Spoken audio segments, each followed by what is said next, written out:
just opposite the Mughrabi Gate on the southern side of the Western Wall, and this is the southernmost of the open Temple Mount gates. It was named after the adjacent Mughrabi Quarter. The Mughrabi Quarter was destroyed during the works to expand the Western Wall Plaza after the Six-Day War in 1967. The Mughrabi Gate is the only one of the Temple Mount gates that is under the control of the Israeli police. And this is unlike the other gates that are also under the control of the Muslim Waqf. We are very close to the Western Wall, which is 488 meters long. Along the Western Wall, there is the largest number of gates to the Temple Mount compared to all other walls of the Temple Mount. Some of the gates are from the Second Temple period, more than 2,000 years ago, some from the Mamluk period, and some were built in other periods. The Mughrabi Gate is known by several other names, among them Gate of the Westerns, because it is close to the neighborhood of the Westerns. Used to be called so by its residents, most of which came from the West relative to the Middle East, that is, from countries in Northwest Africa, such as Morocco. Today, this is the only gate of the Temple Mount gates through which non-Muslim visitors can enter the Temple Mount. The history of the gate is extremely important in the context of the Jewish-Muslim conflict over the Western Wall and the Temple Mount in general. Originally, an earthen embankment named Ma'ale HaMughrabim led to the gate and was built on top of the only house in the Mughrabi neighborhood that was not destroyed. Due to the collapse of one of the supporting walls of the embankment, which connected the Western Wall Plaza to the Mughrabi Gate, and that occurred following snowfall and a minor earthquake in February 2004, it was decided to dismantle it. In its place, a wooden bridge, similar to what we have here, was built to allow temporary access to the Temple Mount. In January 2005, the Israeli government decided on a plan to restore the gate and the embankment. At the beginning of 2007, the embankment was dismantled for archaeological works. The plan was that once the archaeological work have been completed, the construction works will begin. These actions were accompanied by riots on part of Muslims in the immediate area.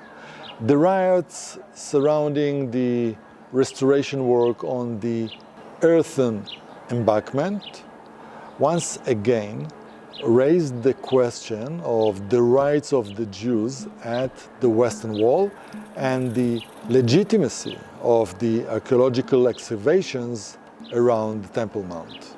Let's go back to the beginning of the 20th century.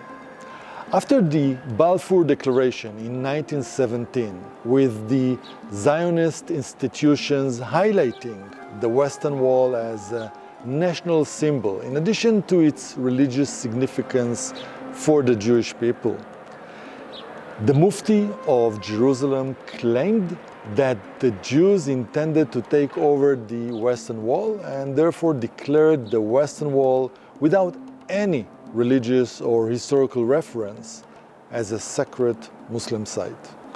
The wall, which until now the Muslims did not attach to it any importance, was henceforth called El Burak, as the name of the miraculous riding animal of Prophet Muhammad.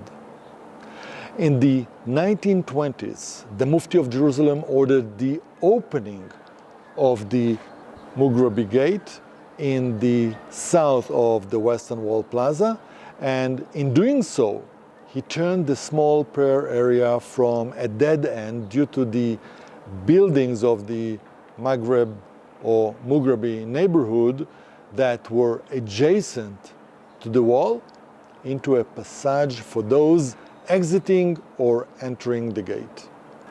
And those continuously disturbed the worshippers.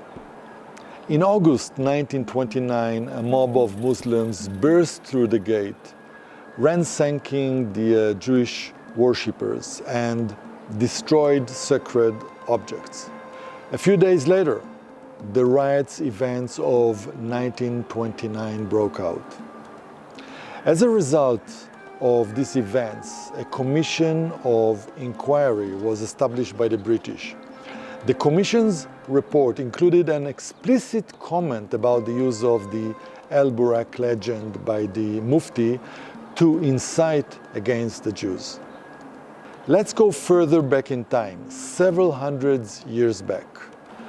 The first link between El Burak and this area at the Western Wall can be attributed to Mujir al-Din, a 15th century Jerusalem judge, historian, and geographer whose composition, History of Jerusalem and Hebron, is an important contribution to the knowledge of Jerusalem.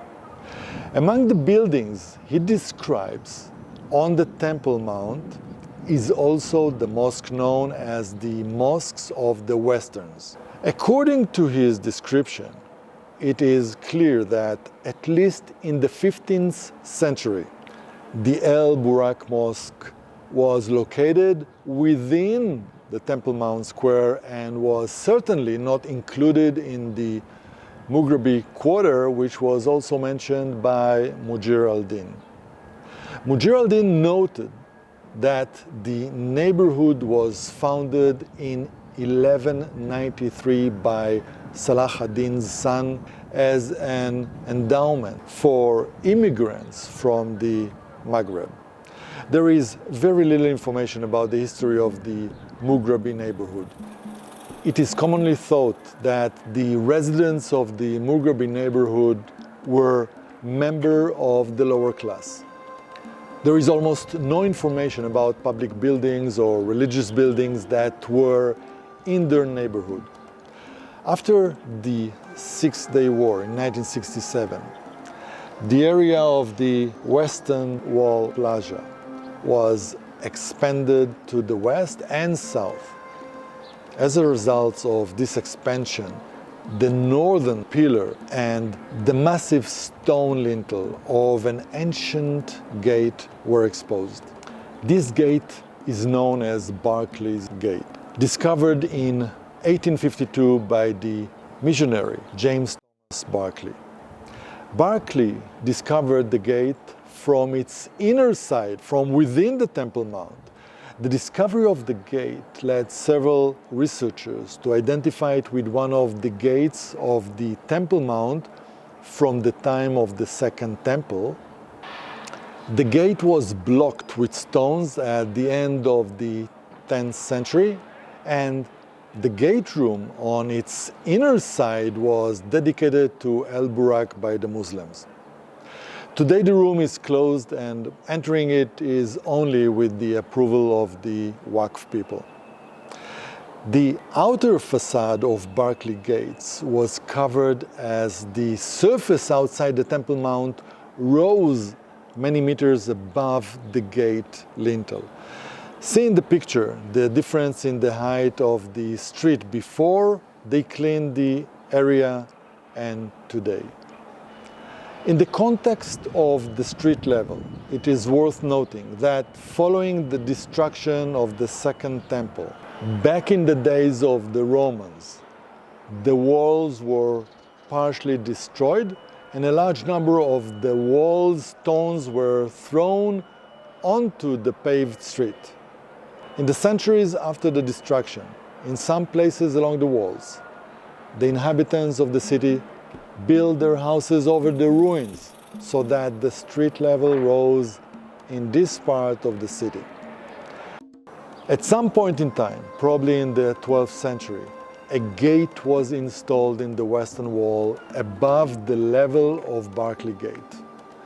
The new gate was named Bab el-Maghreb, the gate of the Mughrabian, as the name of the residents of the neighborhood that was built nearby and who came to Jerusalem from Morocco in the time of Salah ad-Din. This gate, as I mentioned, it serves as the only entrance to the Temple Mount for non-Muslims.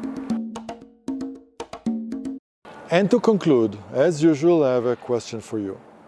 There is another gate not far away from here, which is also named in Arabic the Mughrabi Gate. What is the well-known name of the gate? The answer will appear in 5 seconds.